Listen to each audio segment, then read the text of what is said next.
So what you will have to do is typical residential buildings, they don't usually allow that number. So you would have to find, if you did find a residential building, to get your 10 to 12 clients, you're at this very initial phase, which is great. The right information will help you get that. So when you work with your realtor, your strategies will be that you either find a duplex or a single family that is large enough that is zoned commercial, because you can find a house that has 6 bedrooms. That doesn't mean you'll be able to get 12 clients, because zoning is going to tell you, based on where this house is structured, it can only have 6 clients, sometimes 12.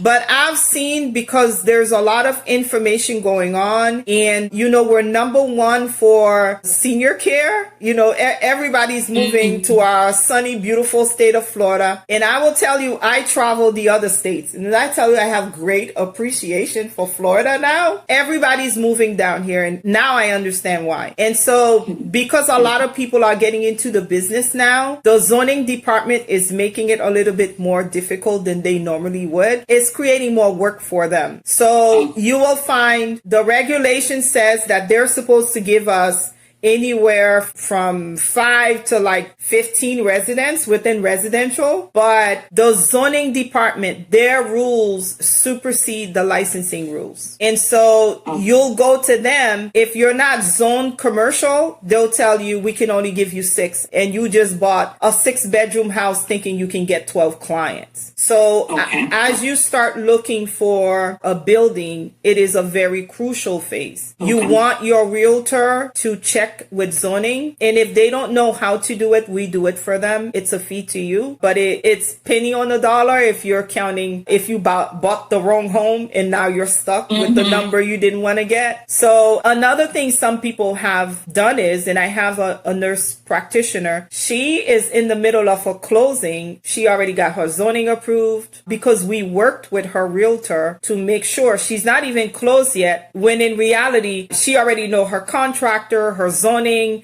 is already done. We're already working on her file because she hired us before she found the building. We ended up working with her realtor to make sure the realtor is targeting the right building for her. So once you find a home you like or a building you like, we then check the zoning, do the approvals, and then that's when you would actually purchase that building. No, don't do 3. Don't do that. So you can start with renting. If you do choose to go the rental route, take the following steps.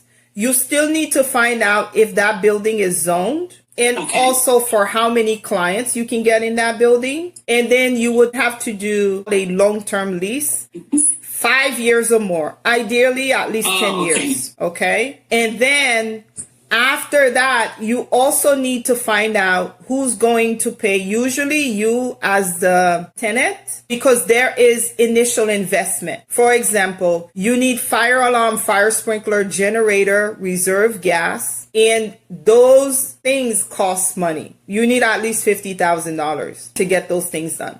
Okay. And then you need to have proof of ability to operate monies. Now, that may be more or less depending on the square footage of the house, how much money you will need, because all of those things are based on the square footage of the home. Once you establish that you either are going to make those installations into that person's property, then perhaps once you start making some money, then you could buy your own, and you won't care that you invested that money, because once you leave, you could take back the gas. This is not your property, so you would put it top of ground instead of underground. But the sprinkler system, the alarm system, those things they become part of the property. So consider those things. It is not good or bad. It's just how you strategize it, right? You know your exit plan. You know, I'm going to be here 10 years. I'm going to get this thing done. I hire the right people to help me so I can bring in client as soon as possible and start making the money. And then once you start making the money, then you buy your next one. Most people start with one and then they buy more. I have a client that is working on this goal of building multiple ALFs. Then when it's peak, where all the seniors are getting into the actual ALFs, then they're gonna sell everything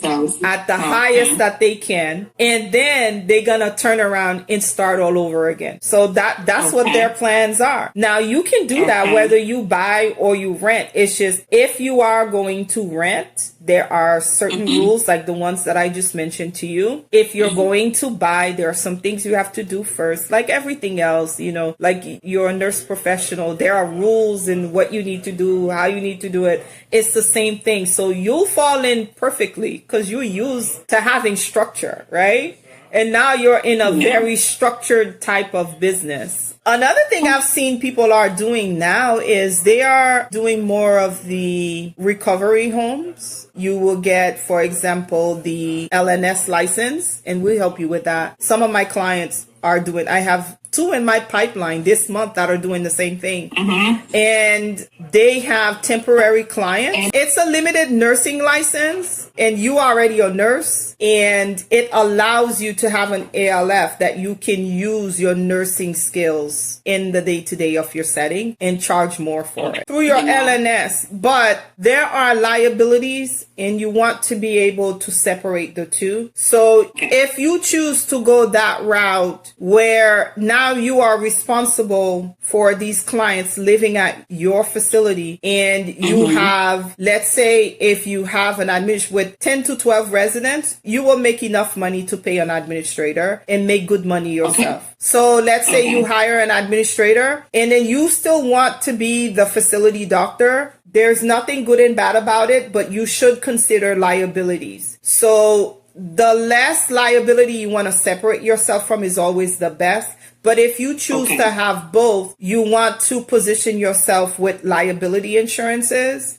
Because now you're playing 2 crucial roles. And the normal way of doing it is you have the ALF. You have a doctor that comes and provides services to the ALF, and you manage everything related to your ALF. You can still do the LNS license where you'll be able to accept a certain types of clients. You can charge them more, but you'll be able, for example, to administer shots, to do AccuCheck, to do different. You're using your nursing skills to be able to do those roles, and the client is charging you a fee for being at your ALF. Now, the liability that you'd be facing, like everything else, there's liability, is if something happens, there's negligence, you have to worry about taking care of them and the things that you do at your ALF. Now, the medical provider, the doctor, have their own liability. If they prescribe the wrong medication, things like that, then they deal with those liabilities. So you kind of have to position yourself accordingly